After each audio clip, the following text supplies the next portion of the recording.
kalt ma frappe. Bienvenue dans ce deuxième cours de Navi que je dédie au nom et au cas. Donc avant de commencer, je voulais déjà vous donner une liste de vocabulaire sur les noms de la famille. Comme ça, vous aurez déjà un aperçu sur le nom et la prononciation des mots en Navi. J'ai mis en rouge les syllabes accentuées. Sa nok, la mère. Sa nous, la maman. Sempul, le père. Sempu, le papa. Tsmuk, le semblable. Tsmuke, la sœur. Tsmukan, le frère. Eveng, l'enfant. Eveng, la fille. Evengan, le garçon. Evi, l'enfant, c'est un terme affectif. Là, vous remarquez qu'il n'y a pas d'accentuation sur le premier E. Eve, la fille, c'est un terme familier. Evan, le garçon, aussi un terme familier. Ite, la fille. Ethan, le fils. Pisayu, l'ancêtre. Soaya, la famille. Swap le membre de la famille. Sa sem, le parent. Eilan, l'ami. Munt atu, l'époux ou l'épouse. Munt ate, l'épouse. Munt atan, l'époux. Fiauntu, l'adulte.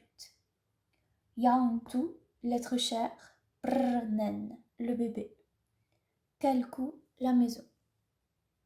Maintenant, on en vient au nom et à son genre. Donc, en Navi, le genre est optionnel. Si on veut l'exprimer, on place la terminaison E qui se prononce E pour le féminin et An pour le masculin.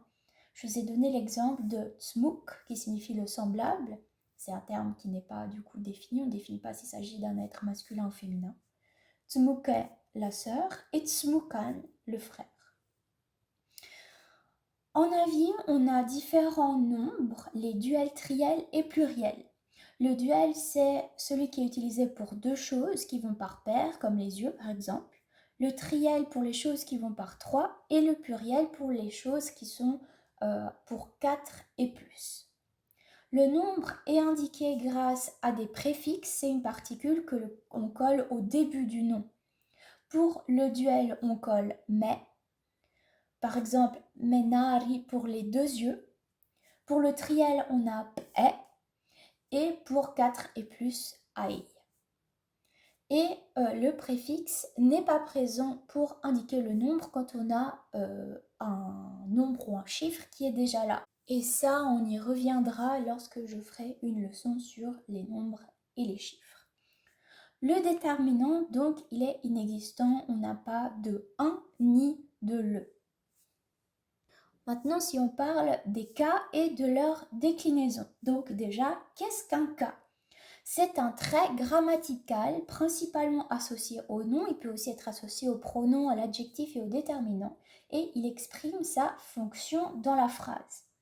Par exemple, en latin, vous avez sûrement déjà entendu de la déclinaison du terme la rose, rosa, qui se décline rosa, rosam, rosae, et j'en passe.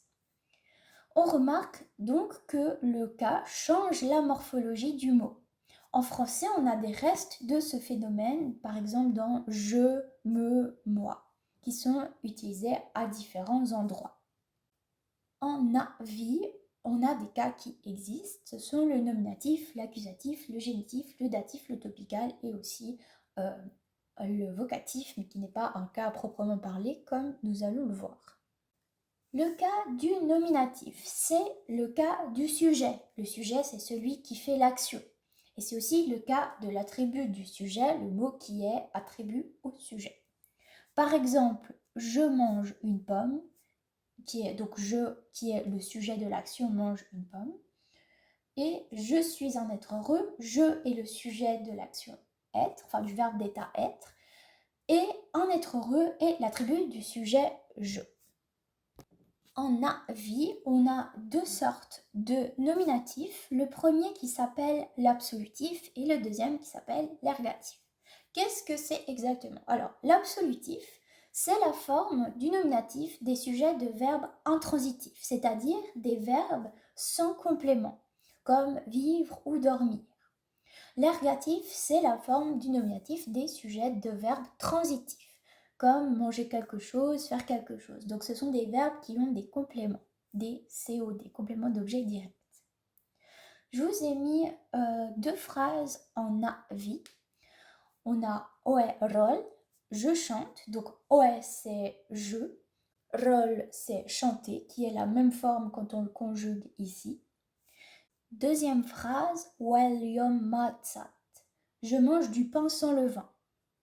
Donc yom c'est manger et matzah le pain sans levain.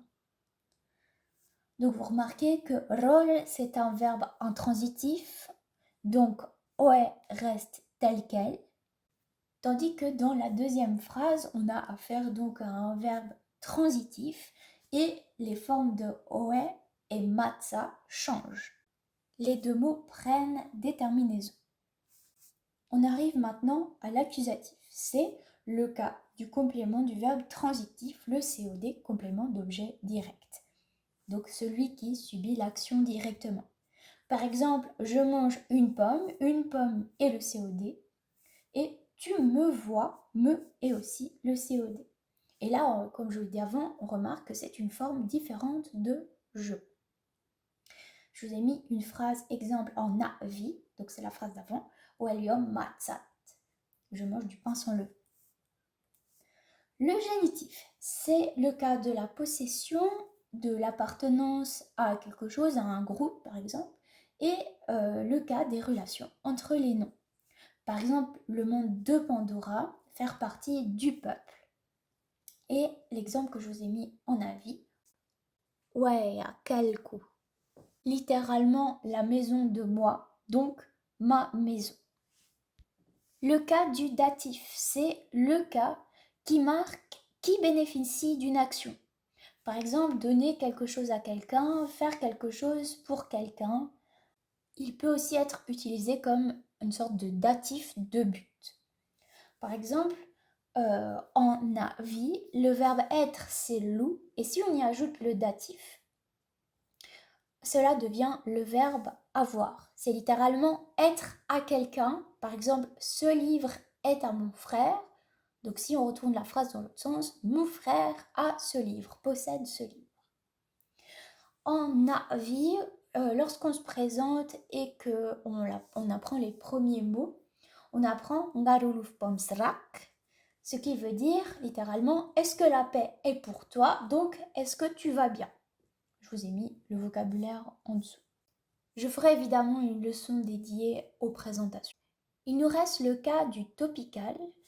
C'est le cas qui est utilisé pour dire quant à, pour exprimer aussi concernant quelque chose, à propos de quelque chose, pour quelque chose. Et par exemple, remercier pour un cadeau. Je vous ai fait un tableau récapitulatif des terminaisons des cas. À noter qu'au datif, après des diphtongues, ai, au, ei, on peut choisir les terminaisons rou ou r, mais après eu, on place plutôt r. Et au génitif, après les voyelles o et ou, on place a.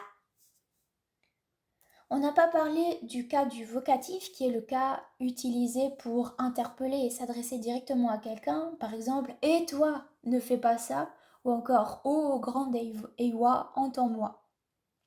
En avis, ce n'est pas un cas à proprement parler, étant donné qu'on ne place pas de terminaison au mot. On utilise la particule ma que l'on place devant le mot. Par exemple, kehe mask aang. Non, idiot.